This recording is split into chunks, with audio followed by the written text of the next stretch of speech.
Hello student, welcome back to our channel. This side Priyanka Khanna, आपकी अपनी educator.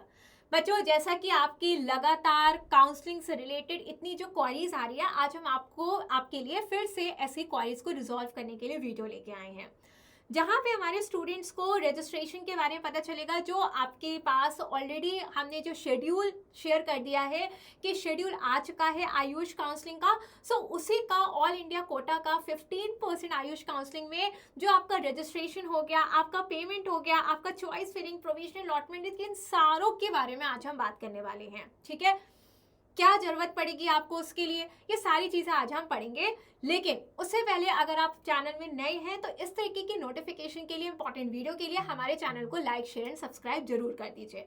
So start करते हैं आज का बहुत ही इंपॉर्टेंट सेशन, जहाँ पे आपका जो आयुष काउंसलिंग का जो आ चुका है, शेड्यूल आ चुका है, उसी के बेसिस में जाने के लिए कि वहां पे पहुंचेंगे, लाइक जब आप काउंसलिंग स्टार्ट करवाएंगे तो उसके पहले क्या क्या चीजें आपको जाननी बहुत इंपॉर्टेंट है, ये आज हम पढ़ेंगे। सो बच्चों, सबसे पहला है रजिस्ट्रेशन। ठीक है, फर्स्ट आता है रजिस्ट्रेशन। रजिस्ट्रेशन के बारे में आपको पहले भी बताया था कि बहुत सी चीजों की जरूरत पड़ती है eight the time of the registration, जो आपको सबमिट करनी होती है। ठीक है, अगर हम बात करते हैं, जो स्टूडेंट्स का बहुत ज्यादा क्वेश्चन होता है कि कितनी अमाउंट डिपॉजिट करना पड़ता है रजिस्ट्रेशन के टाइम पे एज अ रजिस्ट्रेशन फीस, तो बेटा वो होता है आपका 1000 रुपीज होती है for all India quota government के लिए, गवर्नमेंट एडेड के लिए, सेंट्रल यूनिवर्सिटी, नेशनल इंस्टीट्यूशन। ठीक है, ये किसकी फीस है? ये है आपके unreserve category, economical weaker section and for the OBC candidate के लिए कितनी फीस लगेगी? 1000 रुपए। लेकिन अगर हम बात करते हैं एससी, एसटी या फिर पीडब्ल्यूडी कैंडिडेट्स की, तो वहां लगती है 500 रुपए। और अगर हम बात करते हैं डीम्ड यूनिवर्सिटी के फॉर ऑल द कैटेगरीज, यहाँ पे हम सारी कैटेगरीज की बात कर रहे हैं, तो वो है बेटा आपका 5000 रुपीज। और ये सारे के सारे पैसे आपके नॉन रिफंडेबल रजिस्ट्रेशन फीस होती है, इस बात को आप ध्यान रखिए।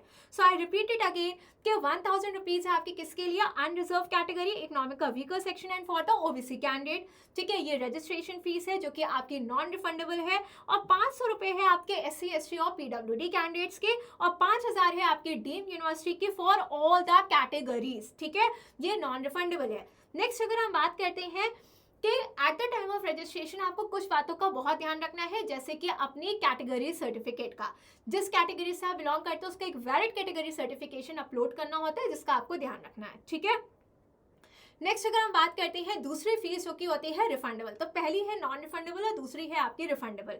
जो रिफंडेबल सिक्योरिटी फीस है, ये आपको रिफंड की जाती है जब आप क्या करते हैं, अलॉटेड कॉलेज को ज्वाइन कर लेते हैं, या फिर आपको कोई कॉलेज नहीं मिलता ड्यूरिंग द काउंसलिंग। ठीक है, कोई भी सीट नहीं मिलती। सो अगर हम बात करते हैं कि इसकी फीस क्या होती है, तो फीस हमारे अनरिजर्व और इकोनॉमिकल वीकर सेक्शन और ओबीसी कैंडिडेट्स की होती है 10,000 रुपए प्लस 1000 आप वो भी ऐड कर लीजिए, तो टोटल हो जाएगा ये आपका 11,000।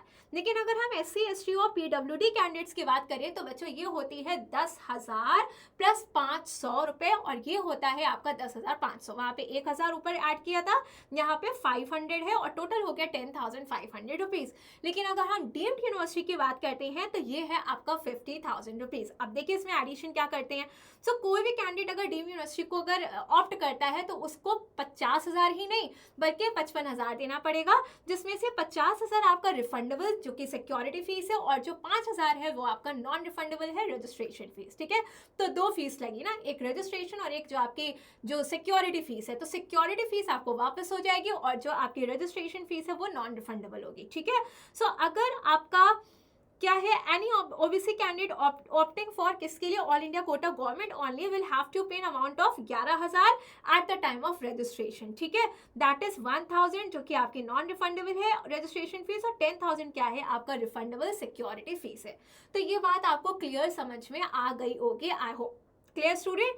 नेक्स्ट अगर हम बात करते हैं चॉइस फिलिंग की, तो देखिए चॉइस फिलिंग में you will have to select the college option. Choice filling में तो ये आप ही कर सकते हैं, जो भी कॉलेज का ऑप्शन आपको चाहिए उसमें आप सिलेक्ट कीजिए। साथ ही साथ बच्चों यहाँ पे भी आपके पास एक प्रोविजन होता है कि आप फ्री एग्जिट कर सकते हैं। So in a round 1 there is an option for the free exit. ठीक है, अगर आप निकल जाना चाहते हैं तो फ्री एग्जिट है। प्रोविजनल अलॉटमेंट लिस्ट की अगर हम बात करते हैं, जो कि हमारा चौथा टारगेट है, हियर इस अलॉटमेंट लिस्ट में ये अलॉटमेंट लिस्ट निकलती है जहाँ पे आप अपना नाम, आप कॉलेज लिस्ट को क्या कर सकते हैं, चेक कर सकते हैं। एंड देन होता है डाउनलोड करना, that is the download allotment letter, जो कि पोर्टल में आएगा, आप उसको डाउनलोड कीजिएगा। फिर उसके बाद फिजिकली आपको जो भी कॉलेज मिला है फिजिकली आपको रिपोर्ट करना होता है बाय लॉक्ड योर चॉइस, ठीक है। नेक्स्ट अगर बात हम करते हैं, अगर इन समरी की हम बात करें तो देखिए राउंड 1 होता है, हमने एमसीसी के केस में भी आपको समझाया था, राउंड 1 होता है। राउंड 1 के बाद आपका राउंड 2 होता है, लेकिन राउंड 1 से राउंड 2 में आपका अपग्रेडेशन का एक होता है, ठीक है, अपग्रेडेशन आप करा सकते हैं। राउंड 2 के बाद होता है मॉप अप का राउंड, ठीक है, वो होता है आपका मॉप अप जहाँ पे कोई अपग्रेडेशन नहीं करा सकते, ठीक। तो ये है, उसके बाद क्या आता है आपका स्ट्रे वैकेंसी राउंड होता है। So round 1, round 2 and mop up and then stray vacancy आपका राउंड होता है।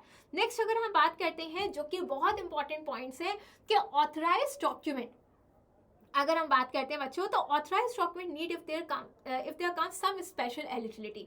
अगर कोई एक स्पेशल एलिजिबिलिटी से आप बिलोंग करते हैं तो वहाँ पे आपको ऑथराइज डॉक्यूमेंट को देना जरूरी होता है, ठीक है। फिर साथ ही साथ बच्चों के दिमाग में बहुत क्वेश्चंस होते हैं कि क्या ऑल इंडिया कोटे के लिए भी डोमिसाइल की रिक्वायरमेंट है? नहीं, ऑल इंडिया कोटे में आपको कोई डोमिसाइल की जरूरत नहीं है, वो सिर्फ स्टेट के लिए होता है। सो बिकॉज 15% जो बेटा आपकी सीट है वो सब के लिए है, दैट इज इसीलिए उसको कहा जाता है ऑल इंडिया कोटा, ठीक है। नेक्स्ट अगर हम बात करते हैं कि कैटेगरी सर्टिफिकेट, ये जरूरत पड़ती है जो कि सेंट्रल गवर्नमेंट से, not from the state government. Next अगर हम बात करते हैं कि क्या क्या डॉक्यूमेंट जरूरत पड़ती है, ये बच्चों के बहुत क्वारीज पड़ी है। तो बेटा देखिए डॉक्यूमेंट्स क्या रिक्वायर्ड है, ये हमने ऑलरेडी आपके लिए वीडियो बना दी है, आप उसमें जाके चेक कर लीजिए। अगर आपको वो वीडियो नहीं मिलती तो आप कमेंट सेक्शन में लिखिए, उसका लिंक हम यहाँ पे दे देंगे, ठीक है, इस वीडियो में दे देंगे डिस्क्रिप्शन बॉक्स में।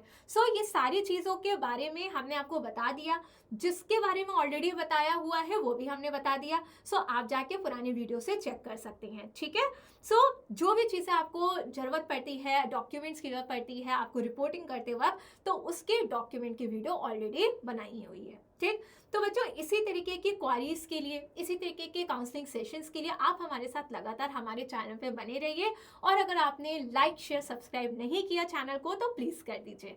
तो मिलते हैं अपनी नेक्स्ट वीडियो में नेक्स्ट अपडेट के साथ। Till then bye and take care of yourself.